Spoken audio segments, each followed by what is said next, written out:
जब साधक परमात्मा की उपलब्धि प्राप्त कर लेता है तब उसमें हंस से ऊपर परमहंस भाव का उन्मेष होता है। इस अवस्था तक पहुंचने पर सांसारिक द्वंद नहीं रहता, निद्वंद पद की प्राप्ति होती है। परमहंस पद प्राप्त करते ही सारा अभिमान दूर हो जाता है, केवल एक बोध मात्र रहता है। नमस्कार दोस्तों, मेरा नाम है दीपक्स वॉइस चैनल में आप सभी का स्वागत है। दोस्तों, आज मैं आपको एक ऐसी शख्सियत के बारे में बताने वाला हूँ जिन्होंने आध्यात्म की ऊंचाइयों को छुआ। इन्होंने कई वर्षों तक गुप्त एवं रहस्यमयी आध्यात्मिक आश्रम ज्ञानगंज में भी साधना की और परमहंस की उपाधि हासिल की। इन सिद्ध पुरुष को हम स्वामी विशुद्धानंद जी के नाम से भी जानते हैं। लेकिन दोस्तों, वीडियो शुरू करने से पहले आपसे प्रार्थना है कि हमारे चैनल को सब्सक्राइब जरूर कर लें, क्योंकि आप सभी तक आध्यात्म से जुड़ी जानकारियाँ पहुँचाने में हम बहुत मेहनत करते हैं और आपका सपोर्ट हमें और ज़्यादा मेहनत करने के लिए मोटिवेशन देता है।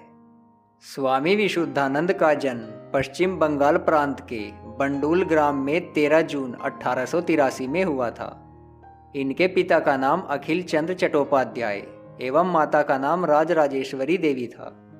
इनके माता पिता ने बचपन में इनका नाम भोलानाथ रखा था। बचपन से ही भोलानाथ तेजस्वी, कुशाग्र बुद्धि संपन्न एवं धार्मिक प्रवृत्ति के थे। इनके जन्म के 6 माह बाद पिता का देहांत हो गया था, अतः इनका लालन पालन इनके चाचा ने किया था। किंतु 8 वर्ष बाद चाचा की भी मृत्यु हो जाने के कारण वे पूर्णतः अपनी माता के आश्रित हो गए। इनकी प्रारंभिक शिक्षा गांव के ही स्कूल में हुई, किंतु वे अंग्रेजी पढ़ने से सदैव इनकार कर दिया करते थे। संस्कृत भाषा से उनका विशेष लगाव था, अतः उन्होंने नवद्वीप के एक प्रसिद्ध संस्कृत विद्यालय से संस्कृत भाषा का सम्यक ज्ञान प्राप्त किया।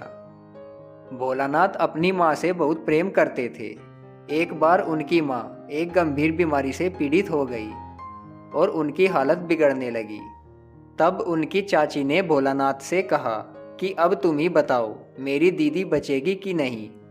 तब भोलानाथ ने कहा, हाँ अवश्य बचेगी। यह कहकर वे अपने घर के पीछे स्थित गौशाला में जाकर सभी देवी देवताओं का ध्यान करते हुए अपनी माँ के स्वास्थ्य लाभ की प्रार्थना करने लगे। इसी बीच घर के एक नौकर ने आकर उनसे कहा कि तुम्हारी माँ ठीक हो गई है। अब उन्हें ईश्वर पर अटूट विश्वास हो गया और वे दौड़कर माँ के पास पहुंचकर उन्हें अपने गले से लगा लिया। बालक भोलानाथ बचपन से ही शिव भक्त थे और बिना भगवान शिव की पूजा किए वे जल तक ग्रहण नहीं किया करते थे। बंडूल ग्राम के उत्तर दिशा में एक वट वृक्ष स्थित था, जहाँ वे प्राय जाकर उसके नीचे बैठा करते थे। एक दिन भोलानाथ विल्व पत्र से भगवान शिव की पूजा कर रहे थे और इसी दौरान एक नटखट बालक ने उनकी पूजा खंडित कर दी।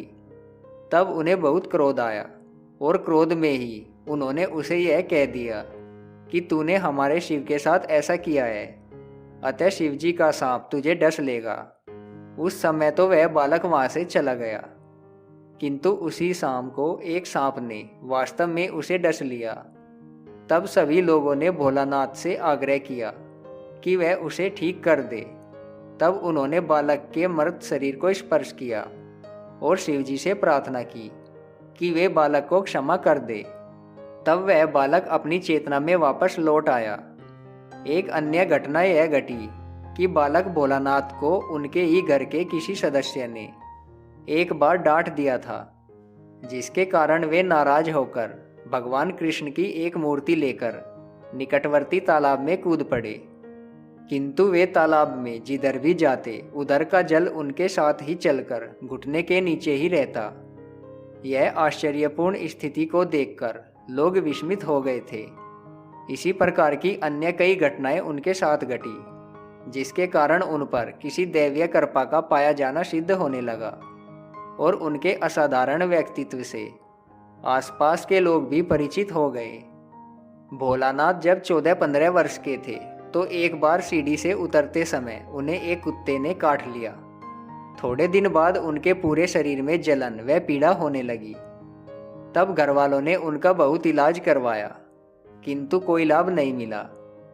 इसी दौरान एक दिन घूमते हुए वे गंगा के तट पर गए तो वहां एक जटाधारी सन्यासी को गंगा में डुबकी लगाते हुए देखा। सन्यासी के चेहरे पर विलक्षण तेज दिखाई पड़ा तो भोलानाथ वहीं नदी के किनारे बैठकर उन्हें डुबकी लगाते हुए देखने लगे। कुछ देर बाद सन्यासी नदी से बाहर आए। तब भोलानाथ ने उनके पूछने पर अपनी व्यथा उनसे बताई। तब सन्यासी ने कहा, बेटा घबराओ नहीं, तुम ठीक हो जाओगे।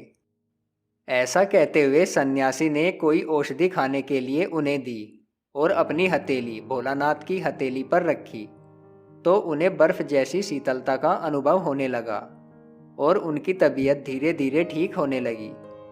दूसरे दिन वे पुनः उसी घाट पर गए और उसी सन्यासी से दीक्षा लेने का आग्रह किया। तब सन्यासी ने कहा, बेटा हम तुम्हारे गुरु नहीं हैं, तुम्हारे गुरु तो यहाँ से कुछ दूर पर रहते हैं। जब समय आएगा तब हम तुम्हें उनके पास ले चलेंगे। एक दिन उन्होंने भोलानाथ को आकाश मार्ग से अष्टभुजा ले गए। वहाँ एक सप्ताह तक निर्जन स्थान पर उन्हें रखा।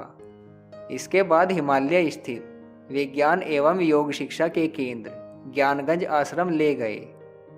यहाँ 7 दिन रहने के बाद भोलानाथ को स्वामी नीमनंद राज राजेश्वरी मठ ले गए, जहाँ मातप्पा ने उन्हें दीक्षा दी। वहाँ वे 12 वर्ष तक ब्रह्मचारी के रूप में रहे और 2 वर्ष सन्यासी के रूप में। यहीं पर इन्हें विशुद्धानंद की संज्ञा मिली। पत्रकार डॉक्टर पॉल ब्रंटन की पुस्तक गुप्त भारत की खोज में एक अध्याय है, बनारस का मायावी। इस लेख में स्वामी विशुद्धानंद जी की जीवनी के अलावा कुछ अनोखी घटनाओं का वर्णन था। स्वामी विशुद्धानंद जी के साक्षात्कार के बारे में उन्होंने लिखा है कि स्वामी जी ने उन्हें अपने पास बुलाया। वह पूछा कि कौन से पुष्प की सुगंध चाहिए। पॉल ब्रंटन ने बेली पुष्प की सुगंध पैदा करने का आग्रह किया तो स्वामी जी ने उनसे उनका रुमाल मांगा। वह एक शीशे के द्वारा सूर्य का प्रकाश केंद्रित किया। जब रुमाल उन्हें वापस मिला तो उसमें बेली पुष्प की सुगंध थी, जबकि नमी का कहीं नाम तक नहीं था। पत्रकार महोदय ने घर आकर वह रुमाल कई सज्जनों को दिखाया। सभी को सुगंध आती मालूम पड़ी। दूसरे दिन पुनः पॉल ब्रंटन स्वामी जी के घर पहुंचे। वह उनसे कुछ और चमत्कार दिखाने का आग्रह किया। स्वामी जी ने बताया कि वह छोटे जानवरों को जिंदा कर सकते हैं और ऐसा प्रयोग वे केवल चिड़ियों पर करते हैं। एक गौरैया को पकड़कर उसकी गर्दन मोड़ डाली। 1 घंटे तक उसकी लाश सामने पड़ी रही ताकि ये विश्वास हो जाए कि वो मर गई है। कुछ देर के बाद स्वामी जी ने कांच निकाला। वह सूर्य की किरणों को चिड़िया की आंखों पर केंद्रित किया। उन्होंने कुछ अजीब से मंत्र पढ़े। वह चिड़िया की लाश कुछ कुछ हिलने लगी। धीरे धीरे वह पंख फड़फड़ाने लगी। वह बगल के पेड़ की डाल पर जा बैठी। बाद में पता चला कि वे हवा से अंगूर पैदा कर सकते हैं, शून्य से मिठाइयाँ मंगा सकते हैं, यहाँ की सामग्री तिब्बत भेज सकते हैं, वह मुरझाए फूलों को हरा भरा कर सकते हैं। पॉल ब्रंटन ने जब उनसे दीक्षा के लिए सोचा तो वो उनके मन की बात ताड़ गए और जवाब दिया, जब तक तिब्बत स्थित गुरु से अनुमति प्राप्त नहीं होगी तब तक मैं यदि चाहूँ भी तो तुमको दीक्षा नहीं दे सकता। इसी शर्त पर मुझे काम करना पड़ता है। जब उनसे पूछा गया, यदि आपके गुरु सुदूर तिब्बत में हैं तो आप उनसे अनुमति कैसे ले सकते हैं? उन्होंने जवाब दिया, हम दोनों के बीच आत्मिक जगत में व्यवहार अच्छी तरह चलता है। पॉल ब्रंटन ने कई महत्वपूर्ण प्रश्न किए जिनका जवाब स्वामी जी ने दिया। संन्यास ग्रहण करने के बाद इनका नाम विशुद्धानंद परमहंस हुआ, जिनको गंद बाबा, काली कमली वाले बाबा के नाम से भी बहुत ख्याति मिली। स्वामी जी ने अपने एक भक्त विभूति दर्शन को अपने चमत्कार प्रदर्शन के विषय में कहा था, विभूति दर्शन अपने ऐश्वर्य की तुम सब पर धाक जमाऊं, ये मेरा उद्देश्य नहीं है। ऐसा करना वरन एक प्रकार का अपराध है। मैं केवल यही चाहता हूँ कि इसे देखकर शिष्य एवं भक्तगण साधनाओं में, ईश्वर में, धर्म में विश्वास कर सन्मार्ग पर चले। विशुद्धानंद जी की साधना से संतुष्ट होकर ज्ञानगंज में उन्हें परमहंस की उपाधि दी गई थी। दोस्तों, स्वामी विशुद्धानंद के बारे में ये वीडियो आपको कैसा लगा, हमें कमेंट बॉक्स में कमेंट करके ज़रूर बताइएगा। अगर आपको वीडियो पसंद आया तो इस वीडियो को लाइक ज़रूर करें, साथ ही साथ हमारे चैनल को सब्सक्राइब जरूर कर लें। धन्यवाद।